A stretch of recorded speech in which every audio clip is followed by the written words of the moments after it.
Assalamualaikum warahmatullahi wabarakatuh. Para peserta didik sekalian, kali ini saya akan menjelaskan tentang persilangan monohibrid dominan penuh bagian kedua, di mana sedikit berbeda contoh soalnya dari persilangan monohibrid bagian pertama. Kita bisa lihat contoh soal berikut. Kacang ercis biji bulat disilangkan dengan kacang ercis biji keriput, menghasilkan keturunan F1 semua berbiji bulat. Setelah keturunan F1 disilangkan dengan sesama keturunan F1, ternyata dihasilkan keturunan F2 berbiji bulat dan keriput. Jika sifat bulat ditentukan oleh gen B besar dan sifat keriput ditentukan oleh gen B kecil, tuliskan diagram persilangannya hingga keturunan kedua. Tentukan A. Apa sifat dominan dan apa sifat resesif. B. Bagaimana perbandingan fenotip F2. C. Jika pada F2 diperoleh keturunan sebanyak 20 pohon, berapakah keturunan yang berbiji bulat? Jadi untuk menjawab ini kita lihat diagram persilangannya. Fenotip induknya, fenotip parentalnya adalah kacang ercis biji bulat dikalikan dengan kacang ercis biji keriput. Bulat ditentukan oleh gen B besar, sedangkan keriput oleh gen B kecil. Bisa dipastikan bahwa karena dalam soal disebutkan semua keturunannya berbiji bulat, maka dapat dipastikan bahwa bulat ini bergenotip B besar, sedangkan keriput bergenotip B kecil, Karena bulat bergenotip B besar, maka dia punya gamet atau punya sel kelamin sama, yaitu B besar. Artinya, jika ini sebuah sperma, maka spermanya mengandung B besar. Ini adalah sel telur yang mengandung B kecil. Sehingga ketika sperma yang mengandung B besar ini ditemukan dengan sel telur yang mengandung B kecil, maka anaknya akan mengandung gen B besar B kecil. Berarti genotip anaknya B besar B kecil. Jika genotipnya B besar B kecil, karena B besar sifat bulat dominan terhadap B kecil sifat keriput, maka fenotip anaknya adalah bulat. Jadi sekali lagi Bapak tegaskan, ini adalah mewakili dari semua anak. Artinya, jika dari perkawinan antara biji bulat dan keriput ini dihasilkan keturunan sebanyak 100 pohon, maka 100-100-nya akan sama, yaitu akan bergenotip B besar B kecil dan berfenotip bulat. Jika dihasilkan keturunan sebanyak 50 pohon, maka ke-50-nya juga sama. Semua akan bergenotip B besar B kecil dan akan berfenotip bulat. Selanjutnya, untuk mencari F2, F1 kali F1. Ya. F2 sama dengan F1 kali F1. F1-nya fenotip F1 adalah bulat, maka fenotip F1 kali F1 bulat dikali bulat. Genotip F1 B besar B kecil, maka genotip F1 kali F1 B besar B kecil dikali B besar B kecil. Ini adalah bulat heterozigot. Ini bulat heterozigot. Ya, bulat heterozigot dikawinkan dengan bulat heterozigot. Karena genotipnya heterozigot, maka gametnya heterogen. Artinya ada dua macam gametnya, ada dua macam sel kelaminnya. Ada sel kelamin membawa B besar, ada sel kelamin membawa B kecil. Jika kita ibaratkan adalah individu jantan, maka dia punya sperma. Ini adalah sperma yang mengandung B besar, dan ini adalah sperma yang mengandung B kecil. Ya. Nah, jika ini kita ibaratkan sebagai individu betina, maka dia punya sel telur juga dua macam.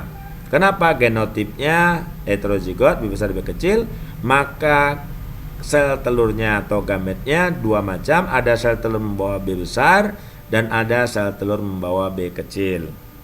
Sehingga Jika kita kawinkan, maka kemungkinan anaknya adalah sebagai berikut. Pertama, kemungkinan pertama, sperma yang membawa B besar ketemu dengan sel telur membawa B besar. Maka anaknya bergenotip B besar, B besar.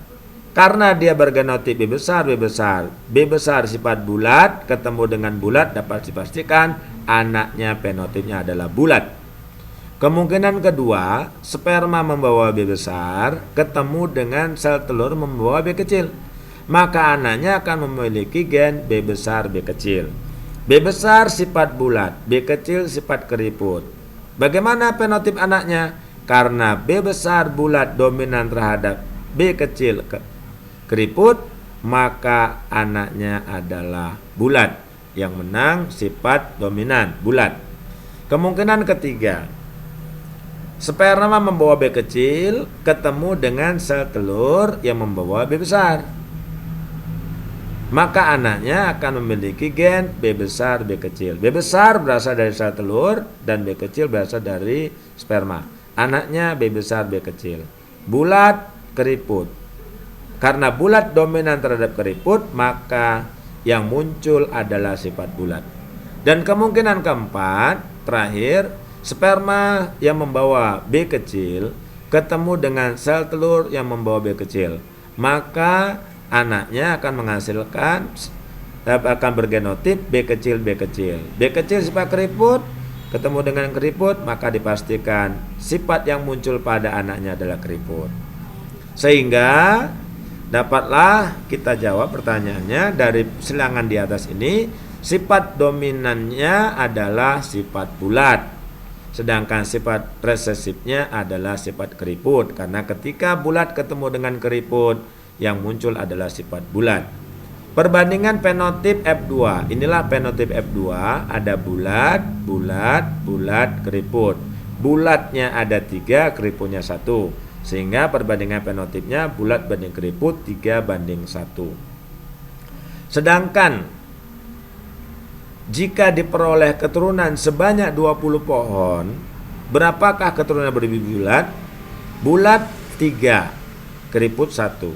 Maka keturunan berbiji bulat 3/4. Kenapa 4? 4 ini adalah jumlah perbandingan. 3 tambah 1. 3 bulat, 1 keriput berarti kan 4. Perbandingannya 4. 3 dari 4. Maka 3/4 kali 20 sama dengan 15. Jadi ini adalah 15 pohon biji bulat. Sedangkan untuk biji keriput, ya, untuk biji keriput adalah 1/4 dikali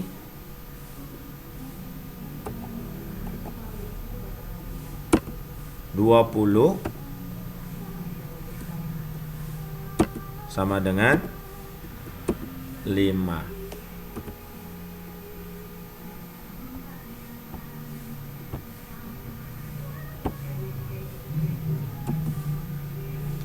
Pohon biji keriput.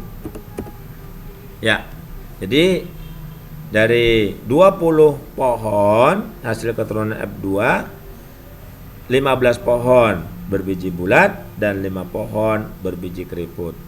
Cara mencarinya 3/4, karena 3 itu adalah perbandingan bulatnya ada 3, 4 itu jumlah keturunannya, jumlah perbandingan 3/4 kali 20. 20 adalah jumlah keturunan. Sedangkan keriput 1 dari 4 kali 20 sama dengan 50, sama dengan 5 pohon. Demikianlah penjelasan tentang persilangan monohibrid dominan penuh bagian kedua dengan variasi soal yang kedua. Mudah-mudahan dapat dipahami oleh para peserta didik sekalian. Terima kasih. Assalamualaikum warahmatullahi wabarakatuh.